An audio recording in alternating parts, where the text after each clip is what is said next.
अरहन्ता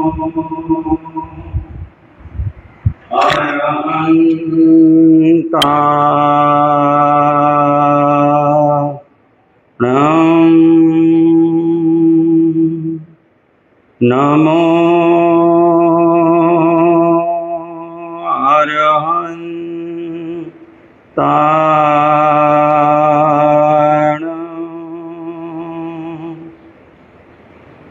श्रमण संघ के आचार्य आत्मानंद देवेंद्र शिवाचार्य नमः। आराध्य गुरुदेव श्री सुमति प्रकाश जी महाराज, श्री ओम मुनि जी महाराज, इनके चरण कमलों में अनंत अनंत भाव बंदन नमन कृतज्ञता का भाव। सज्जनों और देवियों, आपके समक्ष चातुर्मास कल्प का दूसरा पक्ष चल रहा है। चातुर्मास कल्प के अंतर्गत श्रीमद् उत्तराध्ययन सूत्र, उसका 29वां अध्ययन सम्यक्त्व प्राकर्म रखा जा रहा है। उसके 20वें प्रश्नोत्तर के बारे में आज कुछ देर आपके समक्ष चर्चा रखी जाएगी। 20वां बोल तो हो गया, आज 21वां बोल चलेगा। 21वें बोल के संदर्भ में चर्चा रखी जाएगी। मैं उसके भाव के माध्यम से अपने विषय को आगे बढ़ाऊंगा। भगवान परिवर्तन से जीव किस गुण को प्राप्त करता है? परिवर्तन, जो बोल विचार आपने याद किया है उसको दोहराना। क्या करना? उसको दोहराना। दोहराने से जीव को किस गुण की प्राप्ति होती है, क्या लाभ होता है?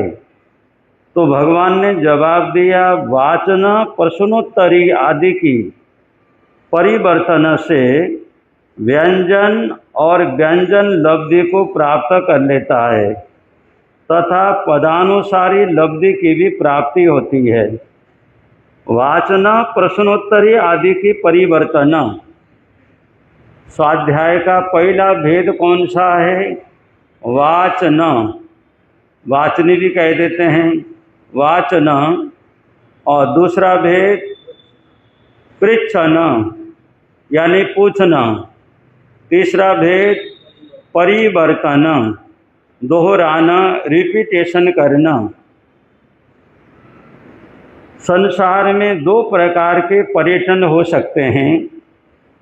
पर्यटन का मतलब घूमना होता है। एक तो संसार में घूमना,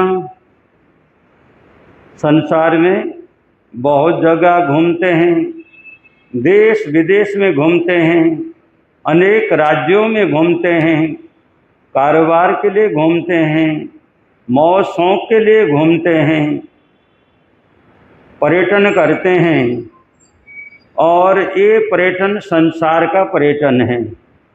इसके द्वारा संभवतः आपकी भाषा में रिश्तेदारी मजबूत हो सकती है, कारोबार मजबूत हो सकता है, 2 पैसे की कमाई हो सकती है। यही इसका प्रयोजन है। और मन की जो शौक है, इच्छाएं हैं, कुछ अंश में पूरी हो सकती हैं। और दूसरा पर्यटन है भाव जगत में घूमना। भाव जगत के अंतर्गत आध्यात्मिक जगत आता है।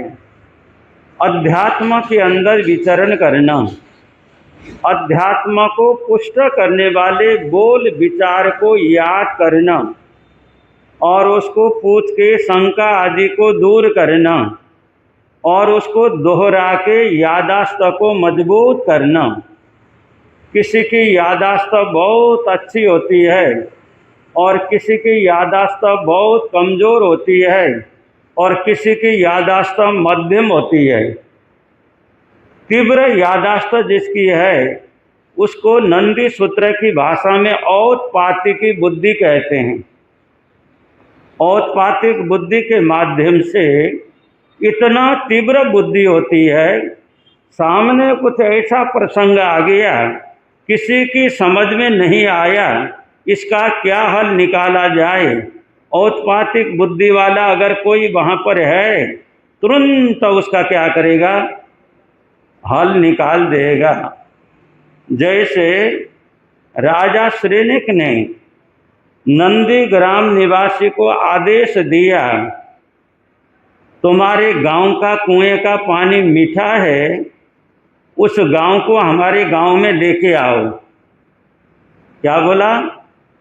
तुम्हारे गांव का पानी, कुएं का पानी मीठा है और हमारे यहाँ लेके आ जाओ। राजा है, आदेश दे दिया और वहाँ गांव के लोगों को समझ में नहीं आया।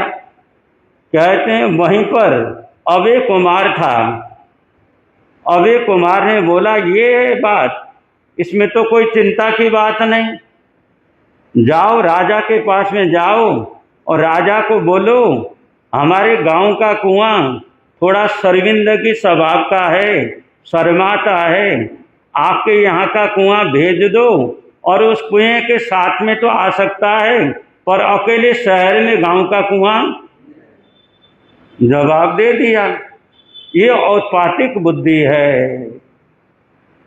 जहां से प्रश्न आया वहीं ऐसा सटीक बोलना, ऐसी बुद्धि की प्राप्ति भी कहते हैं परिवर्तन के माध्यम से प्राप्त हो सकती है।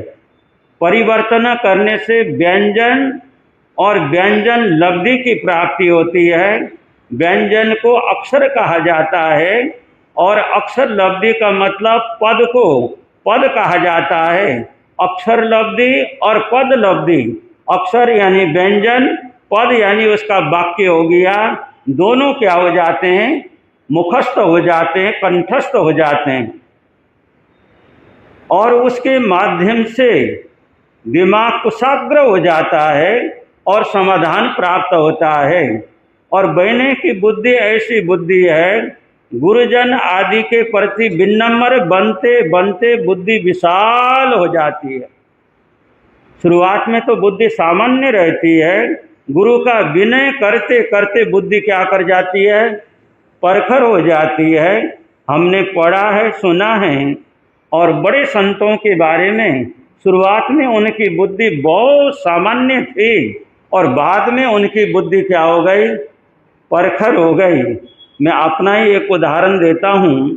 उपाध्याय वाचनाचार्य डॉक्टर विशाल मुनि जी महाराज, उनकी परिभाषा के अनुसार 1986 से मैं उनके संपर्क में हूँ, एक प्रकार से उनके चरणों में हूँ। और 2017 की बात है, हमारा चातुर्मास चंडीगढ़ के अंदर था। लोह पुरुष गुरु महाराज श्री ओम मुनि जी महाराज का चातुर्मास चंडीगढ़ के अंदर था। वहाँ पर एक पत्र आया और उस पत्र के अंदर वाचनाचार्य उपाध्याय डॉक्टर विशाल मुनि जी महाराज ने लिखा, सौरभ मुनि बहुत भोला भाला था, बहुत ही भोला लगता था, और अब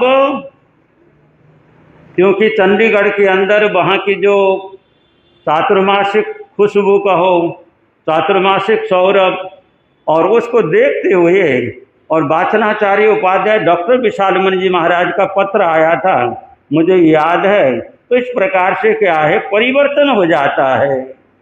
स्वयं को तो इतना पता नहीं चलता, दूसरे को पता लगता है पहला क्या थे और आज क्या हैं। और आपके बच्चे हैं और आपकी गोदी में वो आए, आपने उनको देखा, पालन पोषण किया, आज बच्चे कहाँ से कहाँ पहुँच गए। और आप भी तो माँ बाप के बच्चे हैं, हम भी माँ बाप के बच्चे हैं, और हम भी कुछ तो क्या है, आगे बढ़े ही हैं। तो विकास हो जाता है। ये विकास के बहुत माध्यम बन सकते हैं, लेकिन बौद्धिक विकास की अपेक्षा से, ज्ञान की विकास की अपेक्षा से, ज्ञान को मजबूत करने के लिए, याददाश्त को मजबूत करने के लिए, सरस्वती पुत्र बनने के लिए बहुत बड़ा माध्यम बनता है। जो बोल विचार आपने गुरु चरणों में सीखा, समझा, पूछा और उसको बार बार दोहराने का प्रयास करें। कोई शब्द आपने प्रवचन में सुना, आपको याद हो गया और उसको दोहराते रहिए, दोहराते रहिए। ऐसे करते करते आपका ज्ञान क्या कर जाएगा, बढ़ने वाला बन जाएगा। तो इस प्रकार से विनय के माध्यम से, नम्रता के माध्यम से बहुत बुद्धि का क्या हो सकता है, विकास हो सकता है। नंदी सूत्र की भाषा में इसको विनय की बुद्धि कहा जाता है। और तीसरी बुद्धि है कर्मजा, कर्मजा कहो। काम करते करते बुद्धि का, कुछ काम ऐसा होता है शुरू में तो आपसे होता नहीं, ऐसा लगता है कैसे होगा, कितना मुश्किल है, मेरे से तो होना बड़ा मुश्किल है।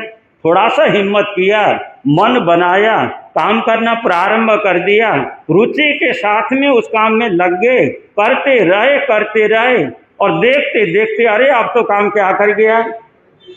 इंग्लिश में कहा जाता है अगर कोई काम सही ढंग से शुरू किया जाए, आधा काम तो क्या कर जाता है, हो जाता है।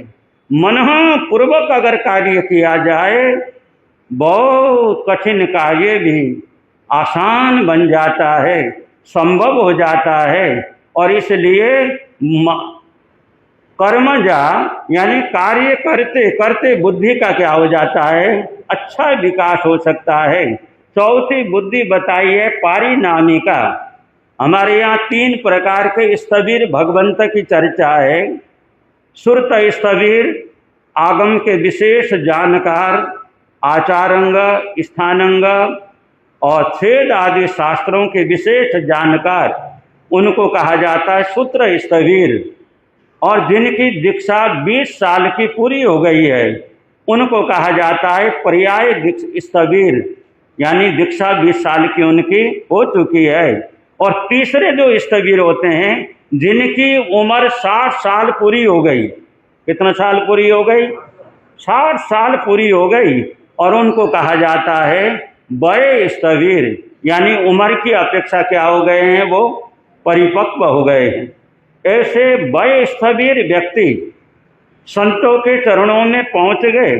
संसार का उन्होंने अनुभव किया था और अनुभव करने के बाद में उनका मन दीक्षा लेने का बन गया।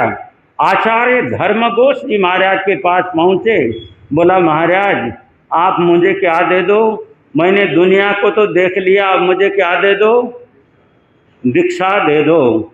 आप लोग भी जितना सीनियर सिटीजन हैं ऐसा सोच सकते हैं, छात्रमास चल रहा है, क्या पता हमारा संगाड़ा क्या कर जाए, बढ़ जाए। तो प्रार्थना किया मुझे दीक्षा दीजिए। आचार्य जी ने देखा, आचार्य धर्मघोष बड़े जानकार आचार्य थे और उन्होंने मन में विचार किया चलो इसका दीक्षा लेने की योग्यता है, और दीक्षा क्या कर दिया, दे दिया।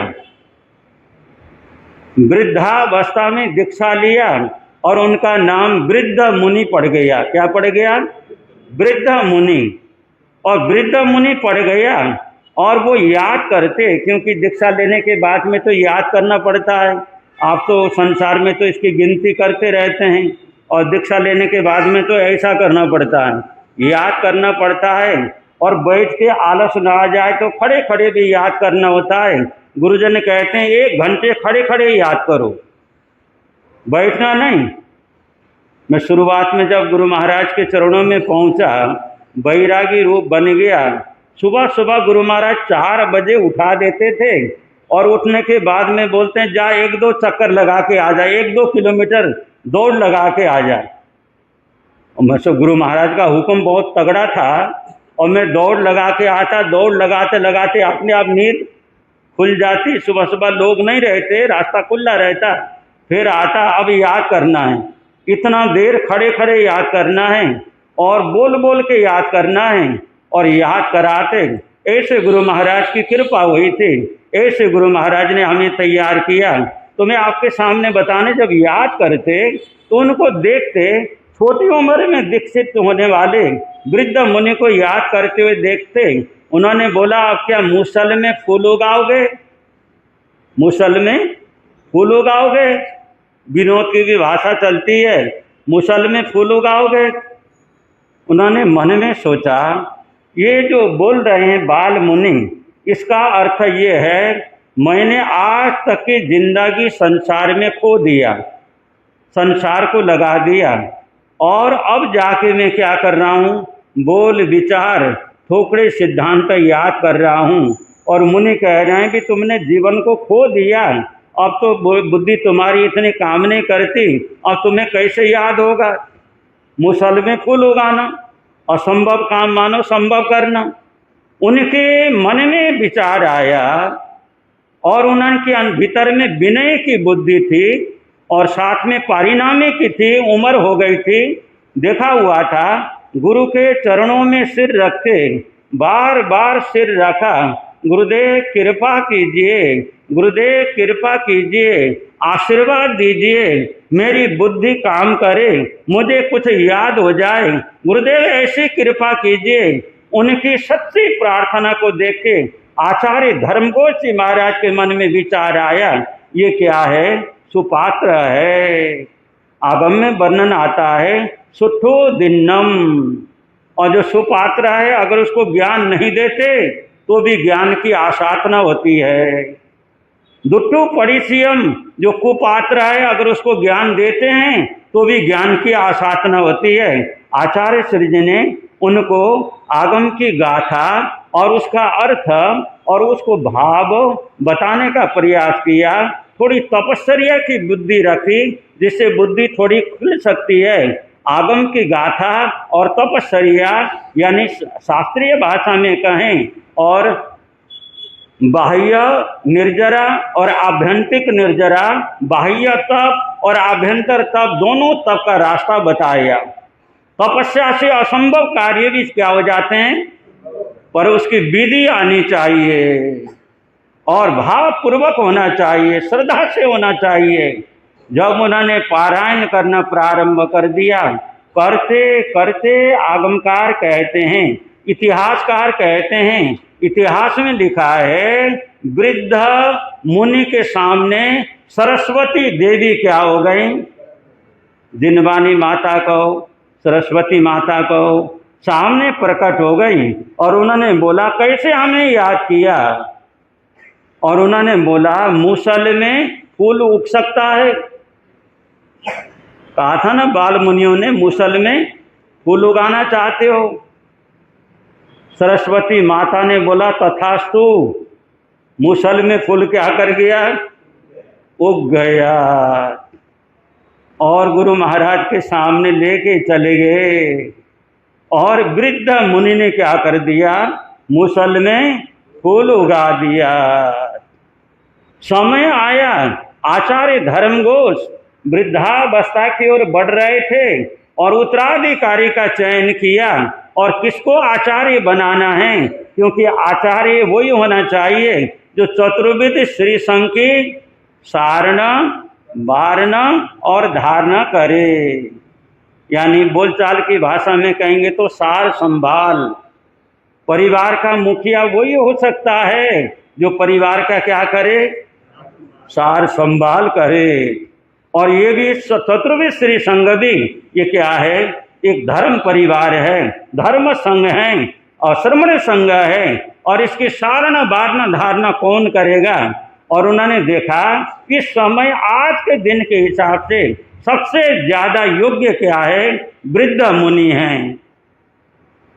वो आचार्य बन गए और विचरण कर रहे हैं, और उस समय के चोटी के विद्वान, संस्कृत के व्याकरण के धुरंधर विद्वान में एक सिद्धसेन दिवाकर नाम के विद्वान थे, और वो बोलते थे मेरे सामने जो आएगा मेरे से पहले शास्त्रार्थ करे, अगर मैं पराजित हो गया तो मैं उनका चेला बनूंगा, अगर मेरे से दूसरा पराजित हो गया उसको मेरा चेला क्या करना पड़ेगा। इसको वाद विवाद कहा जाता है, शास्त्रार्थ कहा जाता है। अपने मत को लेके और दूसरे के मत को लेके क्या करना, चर्चा वार्ता करना। और जंगल में जा रहे थे, सामने और सिद्धसेन दिवाकर आए, चर्चा करो। बोला यहाँ चर्चा कैसे करें, जंगल में तो क्या है, गाय हैं और उनको चराने वाले ग्वाले हैं, और तो कोई है ही नहीं।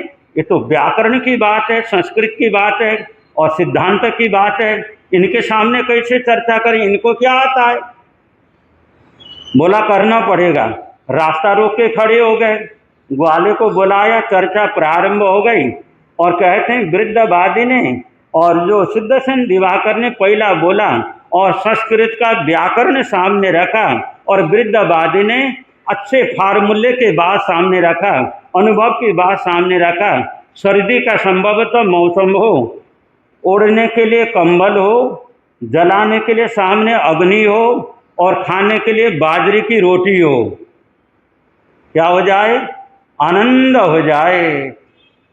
और सामने निगाह में गाय चर रही हूँ, गाय अपनी निगाह में अच्छी तरह से चर रही हूँ, उड़ने के लिए कंबल हो और सेकने के लिए अग्नि जल रही हो, और क्या है, खाने के लिए बाजरे की रोटी हो। तो बाजरे की रोटी को बाजरी गर्म मानते हैं, तो क्या हो जाएगा? आनंद हो जाएगा।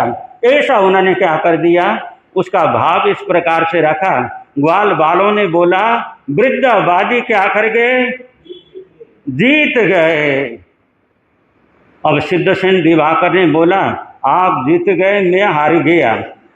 आचार्य वृद्धवादी ने कहा, ऐसा नहीं, राज दरबार में विद्वानों के बीच में चर्चा होगी और वहाँ जो जीतेगा वो सही जीत मानी जाएगी।